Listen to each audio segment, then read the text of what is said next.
যখন দুটি মানুষ আলাদা হয়ে যায় পৃথিবী থেমে যায় না, কিন্তু একটি শিশুর ছোট্ট পৃথিবী ভেঙে চুরমার হয়ে যায়।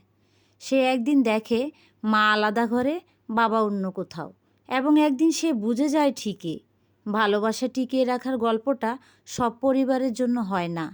সে বোঝে না কার দোষে কী হয়েছে, কিন্তু এতটুকু বুঝে এখন সে আর আগের মতো হাসতে পারে না। রাতের বেলা মায়ের কোল কিংবা বাবার গল্প সব কিছু ভাগ হয়ে যায়। বড় হতে হতে তার মধ্যে জন্ম নেয় ভয়, অনিরাপত্তা আর সম্পর্কের প্রতি অবিশ্বাস। বিচ্ছেদ শুধু দুটি মানুষের নয়, ছিন্ন বিচ্ছিন্ন হয় একটি শিশুর ভবিষ্যৎ। তাই সম্পর্কের ক্লান্ত মুহূর্তে মনে রাখুন, আপনার সন্তানের পৃথিবী আপনাদের একসঙ্গে থাকা। একসঙ্গে থাকতে না পারলেও একসঙ্গে থাকা বোধ, ভালো না লাগলে দূরে থাকুন, কিন্তু সন্তানের পাশে থাকুন, ভালোবেসে, যত্নে, সম্মানে।